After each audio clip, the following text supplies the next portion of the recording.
Halo gengs, balik lagi bareng gua di SDB ARTEI, tempat lo bisa dengerin cerita-cerita horor dari yang mistis sampai yang bisa bikin lo mikir 2 kali sebelum lo beli Kinder Joy. Jah, garing anjir. Hahaha. Dan kali ini gua mau ceritain tentang sebuah pabrik kertas yang udah lama gak dipakai. Tapi anehnya, mesinnya masih suka nyala sendiri. Dan lo tahu yang paling parah? Di sana pernah ketemu mayat pekerja yang hilang secara misterius. Jadi ceritanya gini, pabrik ini dulunya termasuk gede dan produktif banget di kota kecil di daerah Jawa Barat. Dibuka dari tahun 80-an, tapi resmi ditutup tahun 2007 karena ada kebakaran hebat yang rusak hampir 60% bangunannya. Tapi sejak saat itu, cerita-cerita aneh mulai muncul. Mulai dari warga sekitar yang ngedengar suara mesin nyala tengah malam, padahal pabrik udah gak ada listrik. Sampai penampakan bayangan putih yang suka lari-lari di lorong bekas gudang penyimpanan kertas gulungan. Gua dapat cerita ini dari salah satu satpam freelance, namanya Bang Iwan. Dia pernah dikontrak buat jagain area pabrik itu waktu ada proyek pemulihan aset. Jadi ya walaupun udah tutup, tempat itu kadang dikunjungi buat audit atau investigasi internal. Bang Iwan cerita, malam pertama dia jaga di situ, semuanya berjalan biasa aja. Tapi sekitar jam 12 lewat, dia dengar suara kayak kertas diseret-seret, kayak ada yang gesek-gesek gulungan kertas di lantai beton. Dia pikir itu mungkin tikus gede atau kucing, ya wajar lah ya.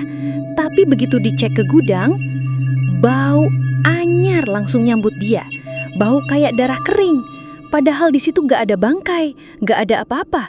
Tapi baunya nyata banget. Pas dia balik ke pos satpam guna, dia lihat monitor CCTV.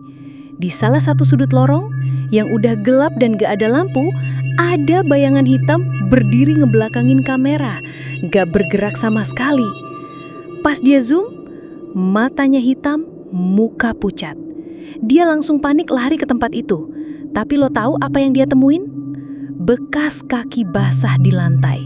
Kayak ada orang abis keluar dari kolam atau got. Tapi gak ada siapa-siapa.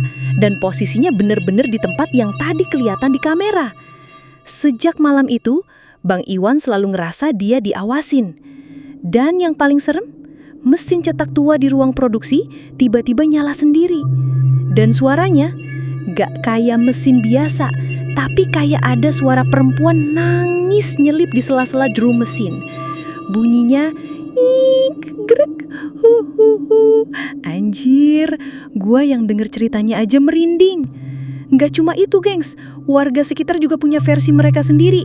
Katanya, dulu waktu kebakaran terjadi, ada satu pekerja perempuan yang kejebak di ruang bawah tanah. Dia tuh yang bertugas ngatur suhu di mesin uap. Pas api mulai nyebar, pintu otomatis ke ruang itu ngunci dari luar. Dan karena semua sibuk nyelamatin diri, gak ada yang sadar dia masih di dalam. Mayatnya gak pernah ditemukan. Tapi, beberapa bulan setelah kebakaran, ada satu pekerja cleaning service yang masuk buat ngebersihin kantor lama. Dan di situ, dia nemu seonggok rambut panjang banget nyangkut di roda mesin yang udah gak beroperasi. Rambutnya masih bau sangit.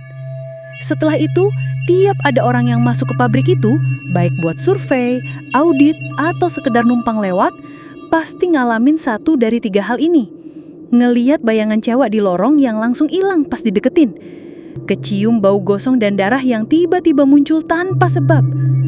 Tiba-tiba kerasukan dan mulutnya ngomong hal aneh kayak, "Saya belum mati, tolong bantu saya keluar." Dan lo tahu, beberapa paranormal yang pernah datang bilang, roh perempuan itu belum tenang. Dia nyangkut, dia nunggu. Tapi gak jelas, nunggu apa? Sampai sekarang, tempat itu udah dipagerin, gak boleh ada yang masuk tanpa izin. Tapi tetap aja, kadang warga masih lihat cahaya berkedip dari dalam bangunan. Kadang, suara mesin masih kedengeran padahal listriknya udah diputus lama. Dan ada yang bersaksi, lihat perempuan jalan keluar dari pagar pabrik jam 3 pagi. Rambut panjang banget, jalannya pelan. Dan kakinya gak napak tanah. Gua gak tahu ya, apakah ini beneran arwah yang terjebak? Atau mungkin tempat itu memang udah jadi gerbang untuk hal-hal yang gak bisa dijelaskan logika manusia. Tapi yang jelas, jangan pernah coba-coba masuk pabrik tua sendirian, apalagi pas malam. Ya lagian, ngapain juga malam-malam ke pabrik tua, bos? Oke, gengs, segitu dulu cerita dari gua hari ini. Percaya atau enggak, itu terserah lo. Tapi yang jelas, pabrik itu beneran ada. Dan kejadian ini udah jadi rahasia umum di kalangan warga sekitar. Jangan lupa subscribe, like, dan follow terus SDBARTEI dan siapin mental lo buat cerita-cerita horor berikutnya. Sampai jumpa di cerita kelam selanjutnya.